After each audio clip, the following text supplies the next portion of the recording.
जय हिंद बच्चों, कैसे हो आप सभी। स्वागत है आपका रीजनल इंग्लिश कैंपस में। आज हम पढ़ेंगे नाउन के बारे में। नाउन को पढ़ने से पहले कि नाउन कहाँ यूज होता है, हम नाउन को पढ़ क्यों रहे हैं, ये समझना सबसे ज़्यादा जरूरी है। जैसे कोई सेंटेंस होता है, कोई सेंटेंस, ठीक, उसका स्ट्रक्चर क्या होता है कि उसमें एक सब्जेक्ट होता है, ठीक, उसके बाद में प्रेडिकेट होता है। प्रेडिकेट में क्या क्या होता है, एक वर्ब होती है, ठीक, एक वर्ब होती है, एक वर्ब होती है। हो सकता है उसमें एक हेल्पिंग वर्ब भी हो, ठीक, हो सकता है उसमें एक हेल्पिंग वर्ब हो सकता है उसमें ऑब्जेक्ट हो सकता है उसमें ऑब्जेक्ट ना हो, ऐसा भी हो सकता है कि उसमें एक ऑब्जेक्ट हो सकता है उसमें दो ऑब्जेक्ट हो। अगर वर्ब ट्रांजिटिव है तब एक या दो ऑब्जेक्ट हो सकते हैं, ठीक है। अगर वर्ब इनट्रांजिटिव है तो उसमें ऑब्जेक्ट नहीं होगा। इतनी बात समझ में आई। हो सकता है ऑब्जेक्ट ना हो सकता है ऑब्जेक्ट ना हो, लेकिन एडवर्ब हो, ठीक, जैसे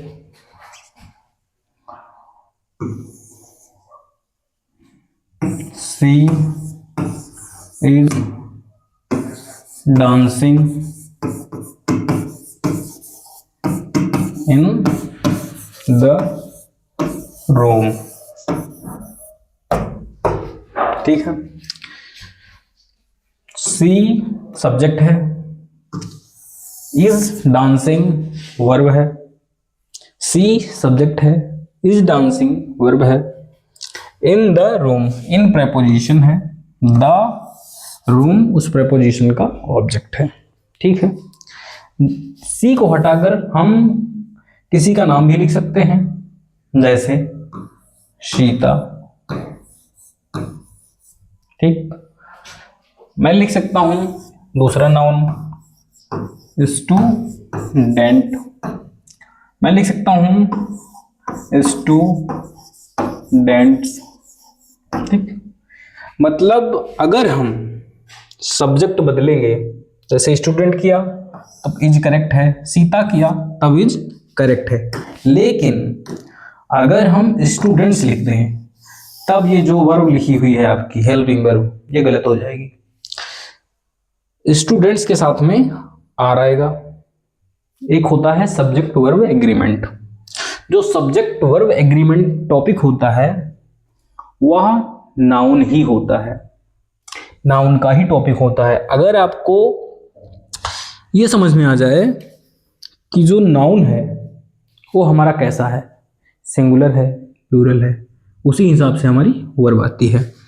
जैसे स्ट्रक्चर है सब्जेक्ट, ठीक, उसके बाद में हेल्पिंग वर्ब या मेन वर्ब भी मान लेते हैं, ठीक। उसके बाद में हो सकता है ऑब्जेक्ट हो सकता है ऑब्जेक्ट ना हो, ठीक है। हो सकता है ऑब्जेक्ट ना हो, एडवर्ब दिया गया हो, प्रेपोजिशनल फ्रेज बनाकर दे दिया गया हो। तो ध्यान रखना, जो सब्जेक्ट होता है किसी भी सेंटेंस में, जो सब्जेक्ट होता है वो या तो नाउन होता है या फिर प्रोनाउन होता है, प्रोनाउन होता है। सब्जेक्ट या तो नाउन बनता है या फिर प्रोनाउन बनता है। अगर सब्जेक्ट प्रोनाउन है, अगर सब्जेक्ट प्रोनाउन है तब वह या तो सिंगुलर होगा या फिर प्लूरल होगा। कितनी बात समझ में आई। जैसे अगर सिंगुलर है, मान लो अगर प्रोनाउन सिंगुलर है तब सिंगुलर प्रोनाउन बताओ, जैसे ही, सी, इट, ठीक, दिस, दैट, ये है सिंगुलर प्रोनाउन। प्लूरल प्रोनाउन जैसे दे, ये सिंगुलर ही नहीं है, ये हैं थर्ड पर्सन सिंगुलर। ठीक, प्लूरल कौन कौन से हैं? दे, ही, सी, इट, तीनों का प्लूरल है दे। ही, सी, इट, तीनों का प्लूरल है दे। आई का वी, यू का यू। ध्यान रखना, यू का सिंगुलर और प्लूरल दोनों यू ही होता है। ठीक, और आई जो ऐसा प्रोनाउन है ये कॉन्टिन्यूअस टेंस में एम लेता है। ठीक, बाकी ये प्लूरल की तरह बिहेव करता है। ठीक है, पास्ट टेंस में ये लेता है वॉज। ठीक, इंडेफिनिट टेंस में यस या यस नहीं लेता है, यस या यस नहीं लेता है। इतनी बात समझ में आई? अगर सब्जेक्ट प्रोनाउन हुआ तो उसके साथ जो वर्ब आएगी वो कैसी आएगी? अगर सिंगुलर प्रोनाउन है तो वर्ब आएगी सिंगुलर।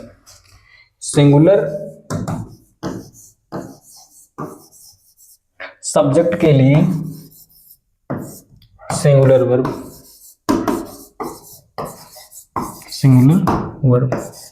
ठीक, प्लूरल सब्जेक्ट के लिए प्लूरल वर्ब, सिंगुलर सब्जेक्ट के लिए सिंगुलर वर्ब। ठीक है, पहले आप वर्ब के बारे में जान लो कि सिंगुलर वर्ब और प्लूरल वर्ब है क्या चीज।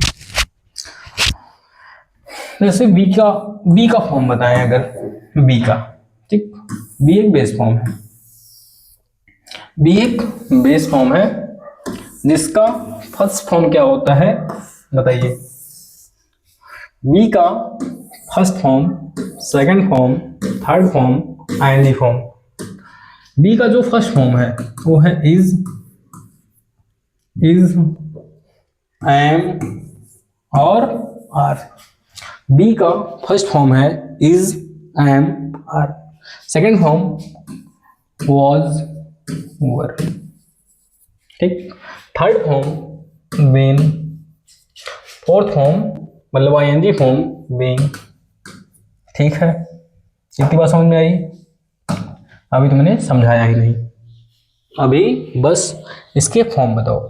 दूसरा है डू के फॉर्म बताओ। डू की फॉर्म है फर्स्ट फॉर्म डू या डज। ठीक, सेकंड फॉर्म है डिड, थर्ड फॉर्म है डन। ठीक, आईएनजी फॉर्म है डूइंग। ठीक, डू में ये है हेल्पिंग वर्ब, जो फर्स्ट फॉर्म और सेकंड फॉर्म है वो बनती है हेल्पिंग वर्ब और मेन वर्ब दोनों। लेकिन जो डन है सिर्फ और सिर्फ मेन वर्ब का काम करती है। ठीक, बाकी ये वी की कोई भी फॉर्म हेल्पिंग वर्ब बनती है या फिर मेन वर्ब बनती है, दोनों काम करती है। लेकिन जो डू है इसकी फर्स्ट फॉर्म और सेकंड फॉर्म ही हेल्पिंग वर्ब बनती हैं। Third form done helping verb नहीं बनती है या सिर्फ मेन वर्ब बनती है। तीसरा है हैव। इसकी फर्स्ट फॉर्म हैज और हैव, हैड, हैविंग। जो बी का फर्स्ट फॉर्म का मतलब होता है जो हेल्पिंग वर्ब हैं ये बताती हैं टेंस। हेल्पिंग वर्ब जो होती हैं वो टेंस का निर्धारण करती हैं। Is, am, are present tense, do, does present tense, have, has present tense, was, were past tense, did, had कौन सा टेंस? Past tense. ठीक है, अगर जैसे हम टेंस बनाते हैं अलग अलग टेंस, तब हम इन्हीं से बनाते हैं, इन्हीं तीनों से हम टेंस का निर्माण करते हैं। जैसे देखो बी वर्ब लिखा मैंने इज। ठीक, इज के बाद मैंने आपको बताई है दो कंडीशन, वर्ब में आईएनजी या फिर वर्ब की थर्ड फॉर्म, वर्ब की थर्ड फॉर्म। वर्ब के बाद में, बी के बाद में अगर आईएनजी आती है तो वह होता है कॉन्टिन्यूअस टेंस। जैसे हैज बीन रीडिंग, ठीक है। हैज, जब भी आपको हैज हैव हैड दिखे उसके बाद में कोई वर्ब दिखे उसकी थर्ड फॉर्म, ठीक। वी के बाद में कोई भी वर्ब दिखे या तो आईएनजी फॉर्म या फिर थर्ड फॉर्म। अगर आईएनजी फॉर्म है तो कॉन्टिन्यूअस टेंस है। कौन सा कॉन्टिन्यूअस है? प्रेजेंट, ये टेंस है प्रेजेंट। हैज हैव हैड के बाद में अगर थर्ड फॉर्म आती है तो वह होता है परफेक्ट, प्रेजेंट परफेक्ट। और बी के बाद में आईएनजी आती है तब होता है कॉन्टिन्यूअस, प्रेजेंट परफेक्ट कॉन्टिन्यूअस। अगर यहां पर हैड कर दें हो जाएगा past perfect continuous, past perfect continuous. इतनी बात समझ में आई? जो जरूरी बात है, ठीक, आपके पास एक सब्जेक्ट होगा, उसके बाद आपके पास एक सब्जेक्ट होगा, ठीक, उसके बाद में होगी कोई भी हेल्पिंग वर्ब। जरूरी नहीं है, हो सकता है जैसे इंडेफिनिट टेंस है उसमें कोई भी हेल्पिंग वर्ब नहीं होती है। किसमें? असर्टिव सेंटेंस में। जो इंडेफिनिट टेंस होता है प्रेजेंट और पास्ट का, उसमें हेल्पिंग वर्ब नहीं होती है। निगेटिव में, इंट्रोगेटिव में हेल्पिंग वर्ब होती है, वो होती है डू, डज, डिड। इतनी बात समझ में आई? ध्यान रखना, जो इज है वो यूज किया जाता है third person singular. Am use किया जाता है सिर्फ और सिर्फ आई के साथ, आर सभी प्लूरल के साथ, सभी प्लूरल के साथ। प्रेजेंट टेंस में डू किसके साथ?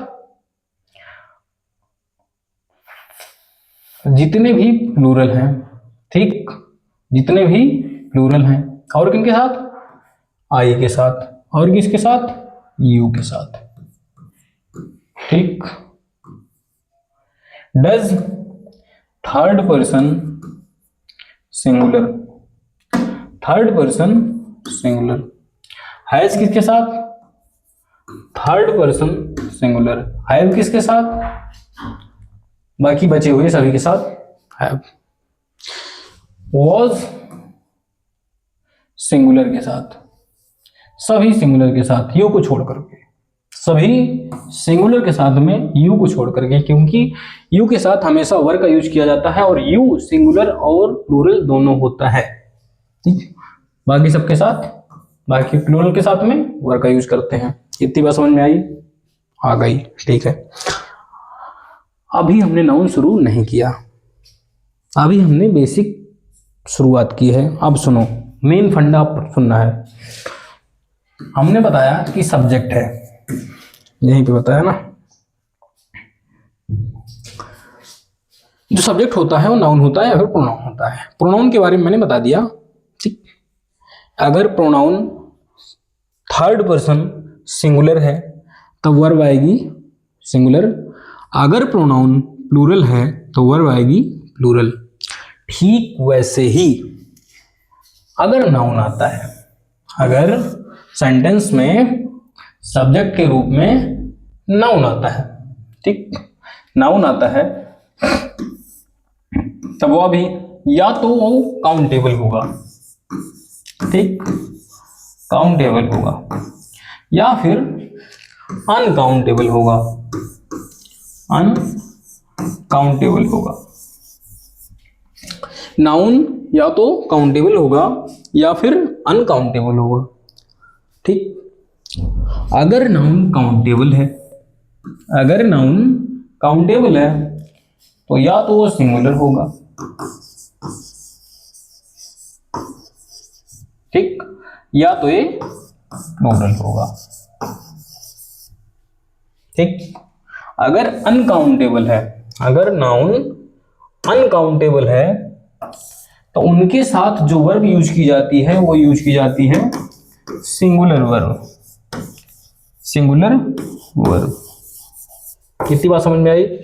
अनकाउंटेबल नाउन अगर सब्जेक्ट के रूप में यूज होगा तब वर्ब यूज होगी सिंगुलर।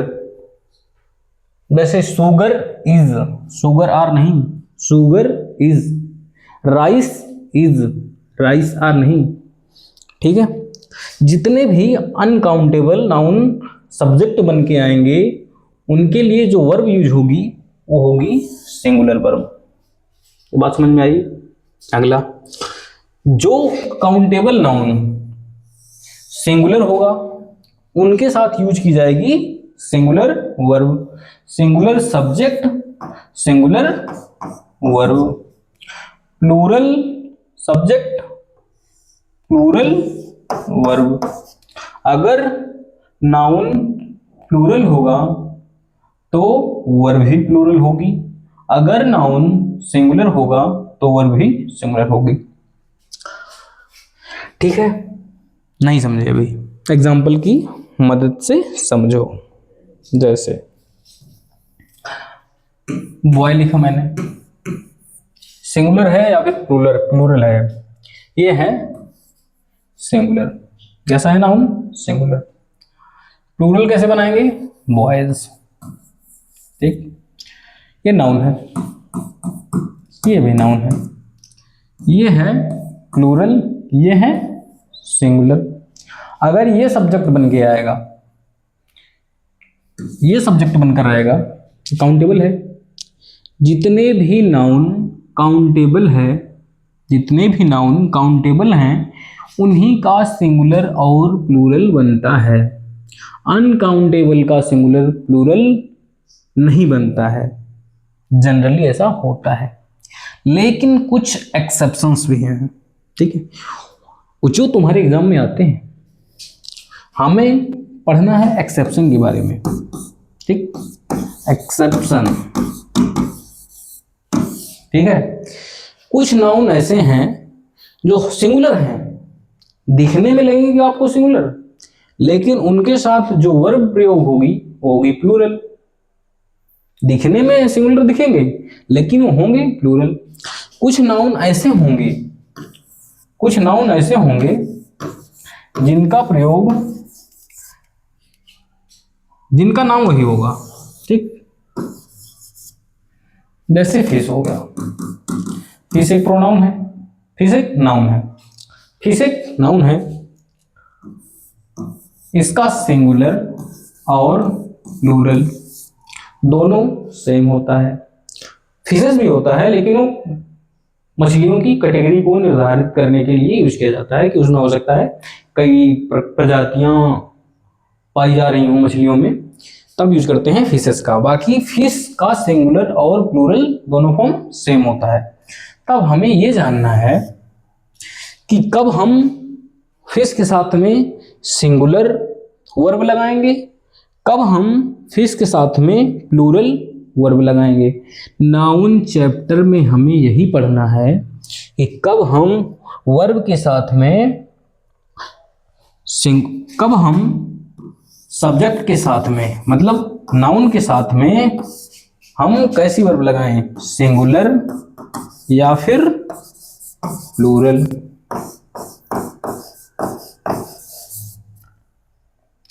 जैसे सीप हो गया, कैटल हो गया। ठीक, ये जो नाउन है इनका यूज सिंगुलर की तरह से भी किया जा सकता है, प्लूरल की तरह भी किया जा सकता है। सीप्स नहीं लिख सकते आप, कैटल्स नहीं लिख सकते आप। ठीक है, कब हमें सिंगुलर की तरह यूज करना है, कब हमें प्लूरल की तरह यूज करना है, यही चीज हमें नाउन चैप्टर में पढ़ना है। ठीक, इतनी बात समझ में आई? ठीक है, अब नाउन कहते किसे हैं, नाउन कहते किसे हैं। ठीक, अभी इस चैप्टर की शुरुआत हो रही है। जो नाउन होता है, जो नाउन होता है वो नेमिंग वर्ड होता है। Naming word, naming word, naming word का क्या मतलब है? जिसका भी कोई नाम है वह है नाउन। इसका क्या नाम है? पेन, स्टाइलस, इसका माइक, टी शर्ट, अंदर अंडरगारमेंट्स, ठीक, mobile phone, camera, tripod, smart board, दूसरा स्टाइलस, वायर, इसमें जो प्रोडक्ट यूज हुआ है जैसे गोंद, और ये दीवार, छत, वाईफाई, जिसका भी कुछ नाम है, wire, board, light, sound, scent, book, mike, belt, bag, blanket, pants, door, जो कुछ भी जिसका कुछ नाम है वह है नाउन, वह है नाउन। किसी भी चीज का अगर नाम है तो उसे नाउन बोलेंगे। जैसे पार्ट्स ऑफ स्पीच आप पढ़ते हो, पार्ट्स ऑफ स्पीच आप पढ़ रहे हो, ठीक, कितने पार्ट्स ऑफ स्पीच हैं? 8, ठीक, 8 पार्ट्स ऑफ स्पीच हैं, उनमें से एक है वर्ब, ठीक, एक पार्ट्स ऑफ स्पीच में एक का नाम है वर्ब। देखो ये वर्ड भी नाउन है, ये वर्ड भी नाउन है। जैसे I am teaching you parts of speech, या फिर I am teaching parts of speech, ठीक, मैं पढ़ा रहा हूं, क्या पढ़ा रहा हूं? Parts of speech. जो क्या का रिप्लाई आता है वह होता है ऑब्जेक्ट। क्या पढ़ा रहा हूं? Parts of speech. I am teaching verb, I am teaching verb, I am teaching preposition,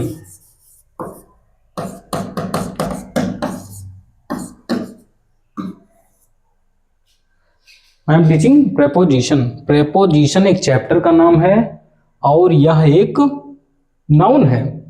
जितने भी पार्ट्स ऑफ स्पीच हैं उनका नाम है, अगर उनका नाम है तो नाउन है। कितनी बात समझ में आई? नहीं समझ में आई, मुझे पता है। ये वही लोग समझ पाएंगे जो मन लगाकर पढ़ रहे हैं, ठीक है, कोई बात नहीं। आगे ये जो नाउन होता है, नाउन में डेफिनेशन होती है, आपने अभी तक पढ़ा है। जो नाउन है इसको आपने अभी तक ऐसे पढ़ा है कि कोई भी वर्ड, एक ऐसा वर्ड जो व्यक्ति, किसी व्यक्ति, वस्तु, स्थान के नाम को संज्ञा कहते हैं। व्यक्ति तो समझ में आ गया, वस्तु भी समझ में आ गया, स्थान भी समझ में आ गया। क्या इन्हीं तीनों को नाउन कहते हैं और किसी को नाउन नहीं कहते? और भी चीजें हैं जो नाउन है। जैसे हो गया हमारा इमोशंस, जो चीजें हम फील कर सकते हैं, ठीक, जो चीजें हम फील कर सकते हैं, अगर उनका भी कुछ नाम है तो वह नाउन है। जैसे लव, जैसे लव, लव मतलब प्रेम, यह नाउन भी है, यह वर्ब भी है। ये दो टाइप से यूज होता है। हमें नाउन चैप्टर में यही समझना है कि कब कौन सा वर्ड नाउन बन रहा है, कब कौन सा वर्ड वर्ब बन रहा है, कब कौन सा वर्ड डिटरमिनर बन रहा है। नाउन डिटरमिनर का भी काम करते हैं। कभी कभी ऐसा होता है कि एक नाउन दूसरे नाउन का डिटरमिनर बन जाता है, ठीक है। तो ये बेसिक क्लास रही, यहीं पर हम क्लास समाप्त करते हैं। अब पढ़ेंगे कल।